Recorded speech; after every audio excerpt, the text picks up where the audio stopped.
성경을 볼 때 이 사도 바울은 말씀대로 이방인들을 전도하는 특별한 사도로 선택받은 그르심에 틀림이 없습니다. 사도행전 9장 15절에 하나님이 이 바울을 택한 목적을 이렇게 말씀합니다.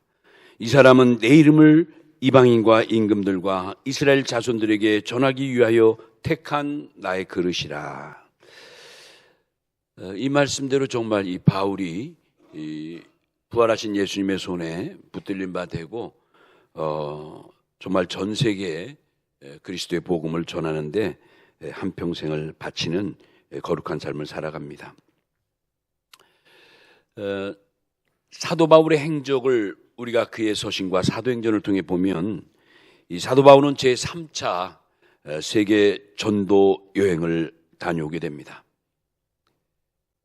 열악한 환경과 여러 가지 많은 부족함에도 불구하고 그는 수많은 지역에 예수님의 복음을 전하면서 또 곳곳에 많은 초대교회들을 세우고 또 그 과정에 너무나 많은 고난과 핍박도 당하게 됩니다. 바울의 사역을 우리가 크게 이제 초기, 말기 이렇게 이제 또 나눠볼 수도 있는데 그의 이제 노년, 말기의 그 사역 과정을 이렇게 보면 참 안타까운 한 가지는 그간 함께했던 바울 곁에 많은 사람들이 점점 떠나고 바울 곁에 남아있지 않는 이런 안타까운 모습을 그가 남긴 서신서를 통해서 깨달아 볼 수가 있습니다. 자, 오늘은 이 사도 바울의 많은 그 동역자 가운데 특별히 두 동역자, 이 데마라는 인물과 마가라는 인물의 삶을 살펴보므로 우리의 신앙을 점검해 보려고 합니다. 결과론적인 내용이지만 이 데마와 마가, 이 둘 중에 한 사람은 바울을 버리고 데살로니가로 떠나버렸고 또 한 사람은 바울을 찾아 그 험지인 로마까지 가서 끝까지 함께 고난받기를 자청했던 사람이 또 있습니다. 오늘 크게 이제 두 가지 대주로 나눠볼 텐데 이제 첫 번째가 바로 믿음의 퇴보를 상징하는 데마라. 이렇게 한번 정해봤어요. 믿음의 퇴보를 상징하는 데마라. 이 바울의 동역자였던 데마는 초기에는 정말 믿음이 출중하고 또 선교의 열정이 남달리 뜨거워서 이 바울 곁에서 참 뜨거운 열정으로 사역을 돕게 됩니다. 그런데 시간이 지나고 세월이 지남에 따라 그는 육신으로 결국 쇠락해져서 믿음의 퇴보의 상징적 인물이 됩니다. 이 데마라는 인물이 신약 성경에 딱 3번 등장하는데 근데 중요한 것은 그 나오는 순서에 따라 깊은 내용이 깊은 의미가 담겨 있다는 겁니다. 이 데마가 첫 번째 등장하는 그곳이 빌레몬서 1장 24절입니다. 여기 보면 이 사도 바울이 그 데마에 대해서 이런 표현을 합니다. 나의 동역자 마가 아리스다고 데마 누가가 무난하느니라. 여러분 앞에 보이는 그 성경 구절에도 분명히 바울이 데마를 향해서 나의 동역자 이렇게 표현하고 있죠. 이걸 보면 이 데마는 그의 사역의 초기 또는 사도 바울의 사역의 초기 때는 정말 바울의 동역자라 불릴 만큼 신앙의 열정이 대단했던 사람인 것을 우리가 짐작할 수가 있죠. 여러분 동역자란 뜻이 뭡니까? 동역자는 같을 동자에 사역할 역자에 사람 자자를 써서 같은 목적의 일을 하는 사람, 같은 목적의 일을 사역하는 자, 이런 뜻이 이제 동역자 이런 뜻이죠. 이게 바울이 데마를 나의 동역자라고 말하는 것은 데마야말로 하나님의 동역자요, 하나님의 나라를 위하여 예수 그리스도의 복음을 위하여 나와 함께 복된 일꾼이라는 것을 함의하고 있는 뜻이 바로 데마는 나의 동역자란 표현이에요. 그러므로 이 성경에 나타난 그 첫 번째 데마의 등장은 어떻게 보면 참으로 영광스럽고 은혜스럽고 축복된 이름입니다. 그런데 바울이 이 데마를 두 번째 부를 때는 조금 달라집니다. 두 번째 데마의 이름이 등장하는 곳이 골로새서 4장 14절 말씀인데, 여기에 보면 골로새 4장 14절에 이런 표현이 있어요. 여러분 보세요. 사랑을 받는 의사 누가와 또 데마가 너희에게 문안하느니라. 여기서 이제 중요하게 볼 것은, 여기 이제 누가라는 그 동역자도 나오고 데마라는 동역자 두 사람의 인물이 나오는데, 누가 앞에는 사랑을 받는 의사 누가라 이 수식어가 있죠. 칭호가 있어요. 직함이 있다는 거예요. 근데 데마는 그 앞에 아무것도 없어요. 여러분, 우리 대개는 장로님이면 이름 뒤에 뭐가 붙죠? 아무아무개 장로님. 목사면 아무아무개 목사님. 권사님이면 아무아무개 권사님. 대개 이름하고 직함이 따라 붙어요. 이게 정상적인 호칭이죠. 그런데 골로새 4장 14절에 데마는 그 이름 앞에 더 이상 수식어가, 직함이 생략돼 있어요. 이걸 이제 우리가 놓쳐서는 안 돼요. 그러니까 여러분, 성경이 얼마나 예민한지. 왜 데마의 직함이 여기서부터 생략됐을까? 한번 생각해 봐요. 왜 사도 바울은 초기에 그렇게 열심을 다하고 그렇게 나의 동역자라고 천거했던 데마 앞에 아무 직함을 붙이지 않았을까? 아마도 이 사도 바울은 데마의 불안한 미래를 꿰뚫어 보고 있었던 것 같아요. 여러분, 사도 바울은 대단한 사람이잖아요. 영적으로 얼마나 출중한지 셋째 하늘같이 갔다 오고 하나님의 놀라운 하늘세계의 비밀을 깨닫고 또 능력도 대단한 선교사 아닙니까? 이런 바울이 나름대로 기도하면서 데마를 꿰뚫어 봤겠죠. 결국 이 데마가 자신을 버리고 자기의 갈 길로 사라질 사람이고 얼마 있다가 떠나갈 사람이라는 것을 아마도 짐작한 것 같아요. 자, 이제 마지막으로 성경의 데마의 세 번째 이름이 나온 것이 오늘 본문입니다. 오늘 디모데후서 4장 10절에 보니까 여기에 이제 바울은 데마를 이런 표현을 하고 소개를 합니다. 뭐라고 그랬죠? 데마는 이 세상을 사랑하여 나를 버리고 데살로니가로 갔고 라고 표현을 해요. 결국 이 말씀대로 데마는 사도 바울을 버렸고 그의 직분도 버린 거예요. 바울과 힘찬 동역의 삶도 그쳐버렸고 그동안 바울을 통해서 배웠던 생명과 영생의 말씀도, 창조와 변화의 말씀도 다 저버린 자가 되고 만 거예요. 여러분, 이와 같이 성경은 사람들이 세상을 사랑하면 결국 그 속에 아버지의 사랑이 있을 수 없다고 말씀합니다. 이 말씀이 여러분 어디 있죠? 요한일서에 있죠? 요한일서 2장 15절에 사도 요한이 그런 말씀 했잖아요. 여러분, 이 말씀 한번 꼭 마음속에 새기면서 다 같이 한번 읽어봐요. 저와 같이 요한일서 2장 15절 시작. 이 세상이나 세상에 있는 것들을 사랑하지 말라. 누구든지 세상을 사랑하면 아버지의 사랑이 그 안에 있지 아니하니. 여러분 보세요. 왜 우리가 세상을 사랑하지 말아야 될까? 세상을 사랑하면 하나님을 사랑할 수가 없다는 거예요. 그러니까 여러분, 세상을 사랑하는 것과 하나님을 사랑하는 것에는 함수관계가 있어요. 우리 인간은 두 주인을 섬길 수 없기 때문에, 그렇죠? 그래서 세상을 사랑하면 아버지의 사랑이 그 안에 있을 수가 없는 거예요. 바울의 동역자였던 이 데마에게는 이제 세월이 지나면서 점점 그의 믿음 안에 아버지의 사랑이 고갈돼 간 거예요. 결국은 그가 다른 길로 빠지고 말았어요. 한마디로 하나님의 은혜를 저버리는 배은자. 여러분, 배은자 알죠? 배반할 배, 은혜 은자, 사람 자자. 하나님의 은혜를 저버린 배은자가 된 거예요.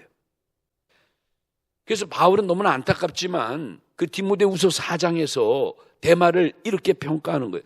여러분, 디모데후서 4장이 왜 중요하냐면 이건 사도 바울의 마지막 남긴 서신이 디모데후서 4장이에요.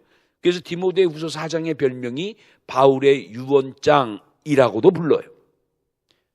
이 디모데후서 4장을 쓰고 얼마 안 있어서 바울은 정말 순교를 당하거든요. 그런데 이때 바울은 자기의 마지막 인생의 끝부분에서 자기 곁에 있던 많은 사람들을 기억하며 이제 평가를 하죠.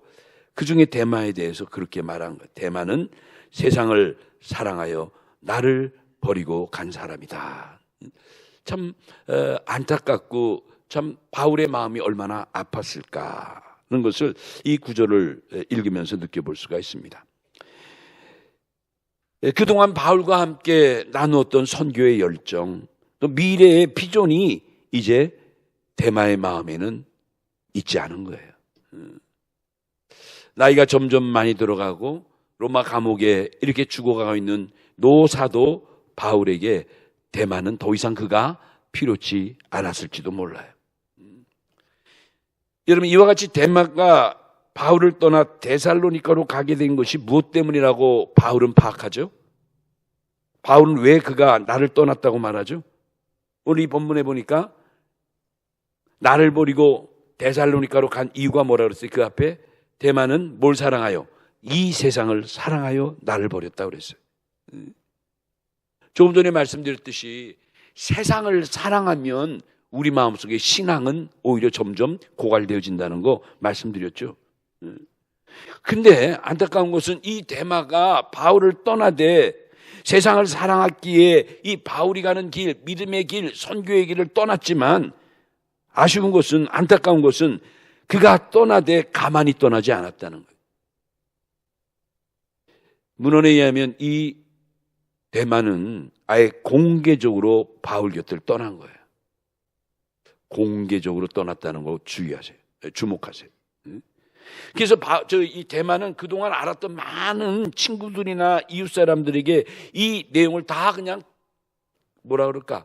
그냥 까벌렸다 그럴까? 다 그냥 드러냈다 그럴까? 공개한 거예요. 그래서 아예 자기가 아예 떠나가서 가야 될 행선지까지도 정확히 말을 합니다. 어디로요? 나는 데살로니가로 갈 것이다. 여기 이제 데살로니가라는 도시는 물론 초대교회 데살로니가 교회가 있는 곳이기도 하지만 사실은 데살로니가는 좀 휴양지 같은 안락한 곳이거든요. 이제 이 데마는 세상이 너무 좋고 하니 사도 바울의 그 격한 사상과 사역과 목적이 이제 부담스러웠던 거예요. 마침내 그는 헌신짝처럼 버리고 자기 일만 구하고 그간에 이룬 모든 일을 안중에도 없는 육의 사람으로 변질되어 버린 거예요.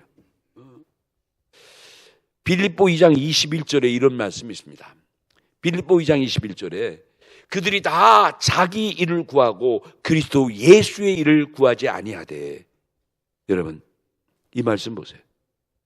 많은 사람들이 그리스도 예수의 일을 구하지 않고 다 자기 일을 구하러 각각 자기의 길로 걸어갔다는 거죠. 이 말씀처럼 데마가 그렇게 된 거예요.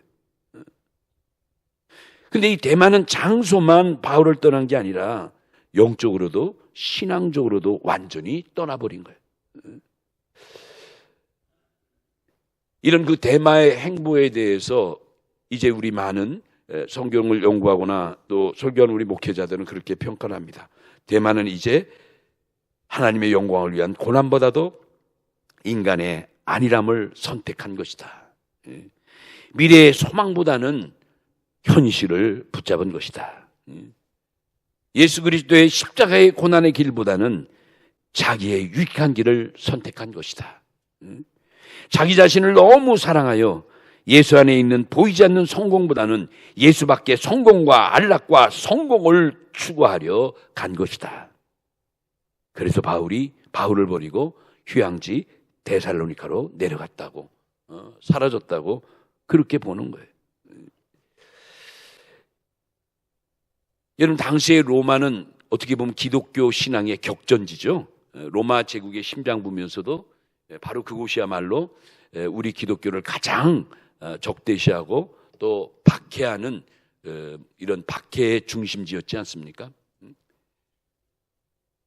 이 사도 바울은 마지막에 이제 이 로마에 가서 이제 황제의 재판을 기다리고 있는데, 이 사도 바울은 이제 우리 이 신학의 연구를 해보면 그의 나이 약 60세 때 예수 믿는 믿음 때문에 결국 참수용으로 그의 생애를 마쳐요. 이름하여 순교자의 반열에 들어가요. 참 너무나 안타깝죠.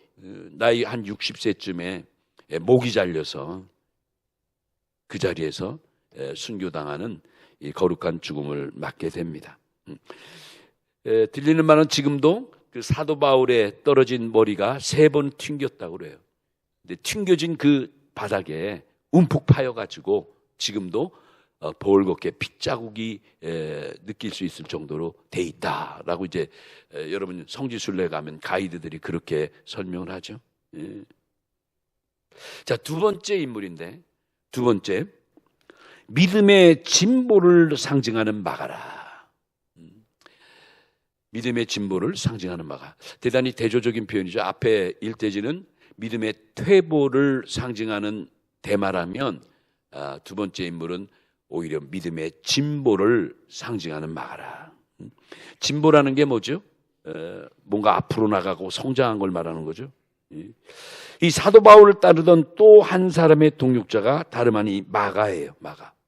물론 이 마가는 예수님의 제자도 됐지만 바울 때에도 바울 곁에 정말 귀한 사역을 함께 했던 사람이에요. 이 마가의 삶을 한마디로 말하라면 마가는 육에서 시작하여 점점 믿음의 전진을 이룬 진보의, 신앙의 진보의 상징적 인물이다. 이렇게 저는 표현하고 싶어요.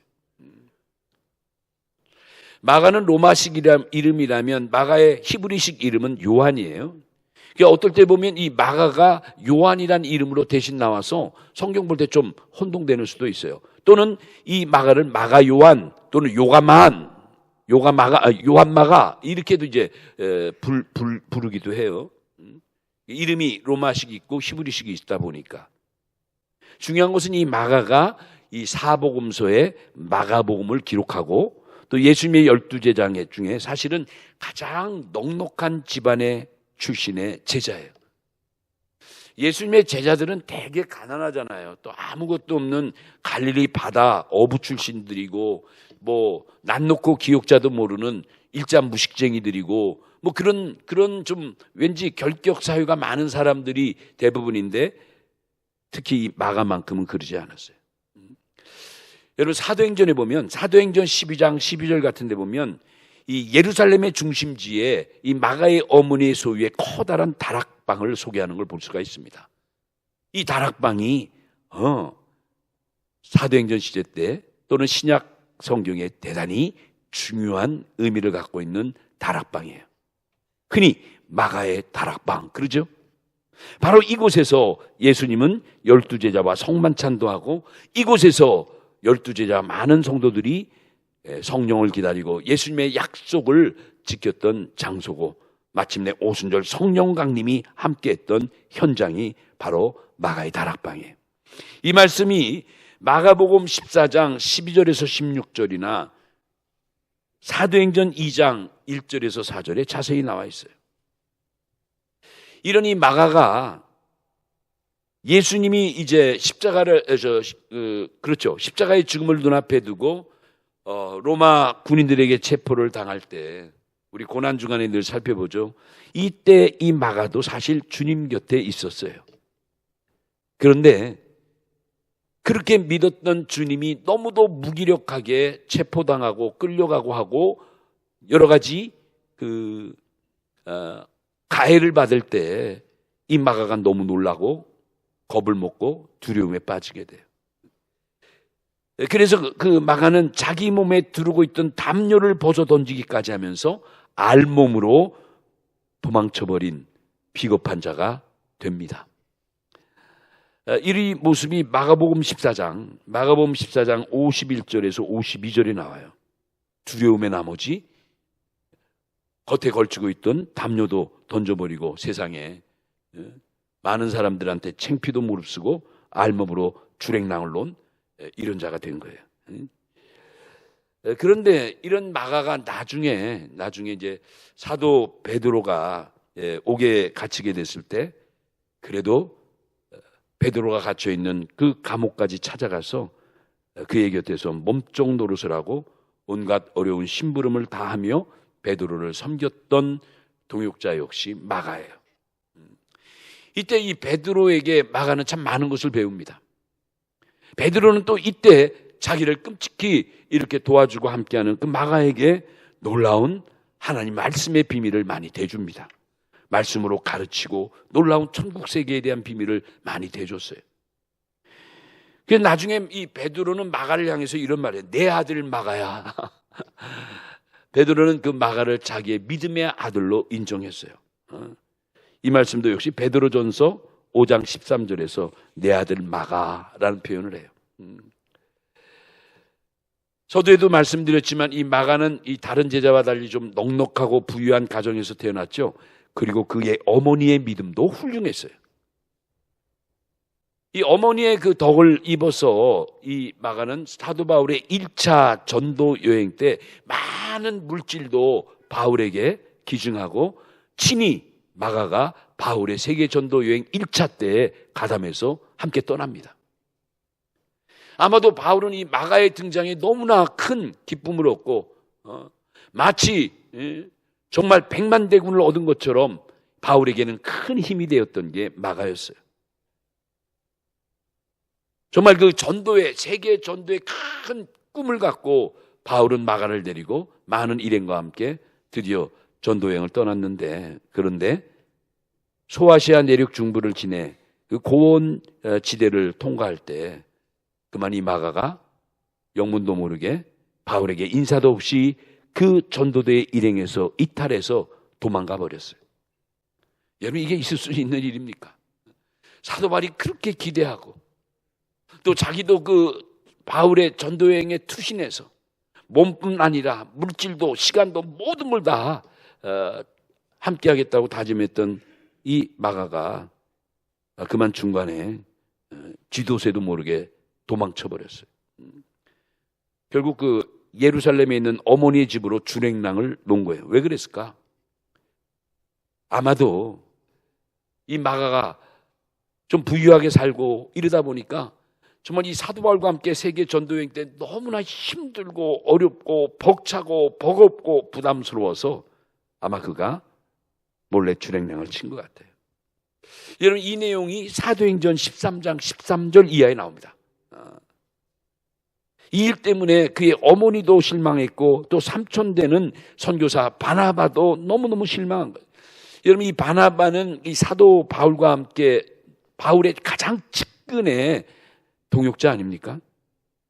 그런데 이 마가의 이 주랭랑 사건으로 인해서 이 사도 바울과 이 사도 바나바가 서로 갈라설 정도로 엄청난 다툼도 있었어요. 성경에 이 흔적이 있어요. 사도행전 15장에 보면 이 내용이 나와요. 사도행전 15장 36절에서 41절 보면 여기에 선교사 바울과 바나바가 서로 다투는 심한 갈등을 일으키는 모습. 그 원인이 바로 이 마가의 이탈 때문에 둘이 언쟁이 붙은 거예요. 자, 이제 이런 마가의 성경의 두 번째 모습이 어디 나오냐면 골로새서 4장 10절에 나와요. 골로새 4장 10절에 마가의 두 번째 모습은 뭐냐면 여기 이런 표현이 있습니다. 바울이 이런 고백을 하죠. 나와 함께 갇힌 아리스다고와 바나바의 생진 마가와 나오죠. 골로새 4장 10절이에요.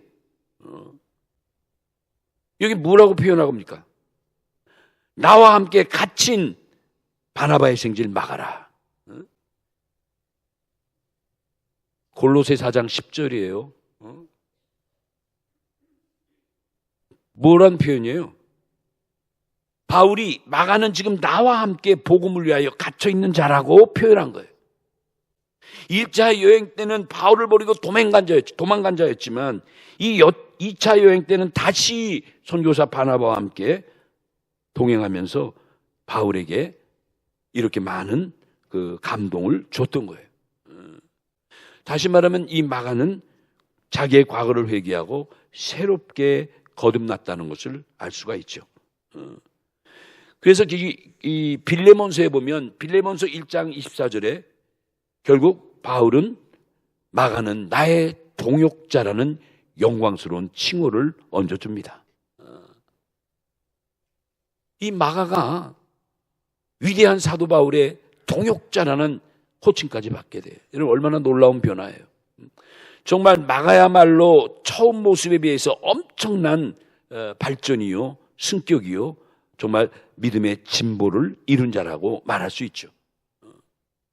이와 같이 이 마가는 나중에 시간이 가면 갈수록 십자가의 고난에 동참하는 새로운 은혜와 성령의 충만함을 받은 자가 되고 말아요.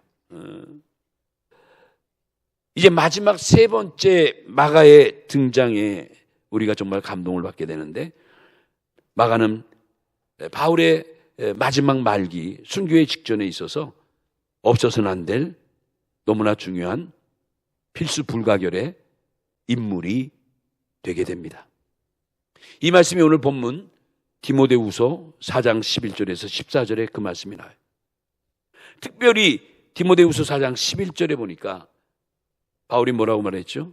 11절 거기 보니까 누가만 나와 함께 있느니라. 내가 올 때 누구를 데리고? 마가를 데리고 오라. 그가 나의 일에 유익하니라.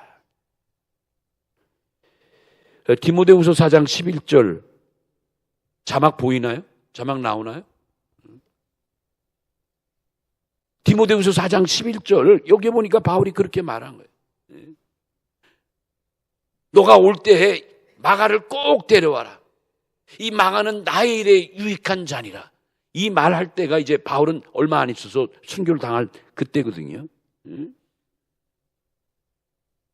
바울은 로마의 감옥에 투옥되면서 마지막에 참수용으로 순교의 순간을 맞게 되는데, 그때까지 끝까지 남아 바울의 동역자가 되고 바울을 도와주고 바울 곁에 끝까지 함께한 사람이 누구다? 마가라는 거예요. 정말 너무도 적절한 시기에 이 바울 사도에게 꼭 필요한 만큼 주께서 사용하시는 의의 무기로 역할을 다한 자가 바로 이 마가예요. 여러분 참 오늘 이 말씀을 통해서 두 인물, 바울 곁에 두 동역자의 대비되는 대조되는 삶을 여러분 꼭 기억하세요. 오늘 이 바울의 두 동역자의 가는 길이 너무나 많은 것을 우리에게 생각하는 거예요. 나는 과연 어떤 반열인가? 여러분 한번 생각해 볼 수가 있죠.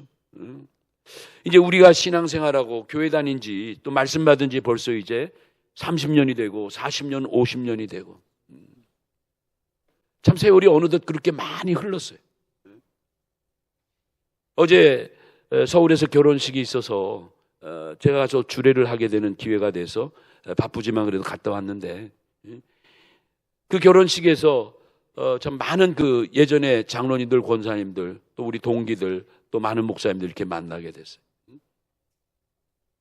주례하고 나오니까 여러 많은 분들이 인사하는데, 진짜 이제 연세들이 많이 드셨구나. 정말 우리 만난 세월이 이렇게 많이 흘렀구나라는 것을 제삼 느꼈어요. 격세지감의 감정을 느끼게 되는 거예요. 참 권사님, 정말 젊을 때 너무너무 열심히시고 건강하시고 이쁘시고 이제 많이 연세가 드셨구나. 그렇게 활기찼던 장로님이 지팡이를 쥐고 저한테 악수할 때 손이 떠시더라. 우리의 신앙생활은 어느 그렇게 된 거예요. 그렇게. 이제 우리는 이런 말씀을 보면서 내 신앙의 현주소, 내 삶의 현주소도 한번 들여다 봐야 돼요. 많은 것이 도전되는 내용이에요. 사랑하는 성도 여러분, 오늘 바울의 동역자 두 사람, 대만은 믿음과 성령으로 시작했지만 점점 시간이 갈수록, 나이가 들수록 육신으로 그렇죠, 마치는 믿음의 퇴보의 상징물이 된 거예요. 대비적으로 마가는 오히려 초기에는 여러 실수도 하고 많은 낭패도 봤지만 오히려 가면 갈수록, 시간이 흐를수록 믿음의 진보를 보이면서 믿음의 진보의 상징물이 된 거예요. 초기에는 믿음이 약하고 육신적인 생각으로 넘어지고 자빠지고 했지만 결국 은혜의 힘을 받아 일어나서 끝없이 전진하고 또 전진하고 앞으로 나가는 신앙을 보여준 게 다름 아닌 마가예요. 한마디로 말하면 데마의 신앙은 내려가는 신앙이었다면 마가의 신앙은 뭐하는 신앙? 날마다 올라가는 신앙이에요. 독수리처럼 날마다 올라가는 신앙이다. 자, 이런 면에서 오늘 여러분과 저의 믿음의 현주소는 어딘가? 나는 지금 내려가는 신앙인가? 올라가는 신앙인가? 나는 마가의 길을 가는 것인가? 아니면 데마의 길을 따라가는 것인가? 생각해 볼 필요 있죠. 나는 데살로니가로 향하고 있는가? 로마로 향하고 있는가? 생각해 볼 필요가 있죠. 로마는 오히려 신앙의 격전지고 오히려 거기 가면 많은 불이익과 많은 핍박이 도사리고 있지만 마가는 그래도 그 와중에 그 시대에 바울을 기억하고 신앙의 격전지 로마까지 뛰어들어가서 바울의 마지막을 같이 해주고 바울의 마지막을 곁에서 함께했던 동역자였어요. 과연 어떤 모습을 우리 주님은 더 기뻐하실까? 저는 오늘 이제 11월 다가는 주일에 이 말씀을 한번 이렇게 보면서 우리의 신앙의 노정, 내 신앙의 현주소를 기억해보는 시간이 됐으면 좋겠다 해서 말씀을 준비한 거예요. 금년 한 해 다가기 전에 우리 신앙의 현주소를 냉정히 또 우리가 바라보면서 우리가 다시 한번 뉘우칠 건 뉘우치고 회개할 건 회개하면서 내 믿음을 다시 한번 회복해 나가는 거룩한 금년 연말이 되시기 바랍니다.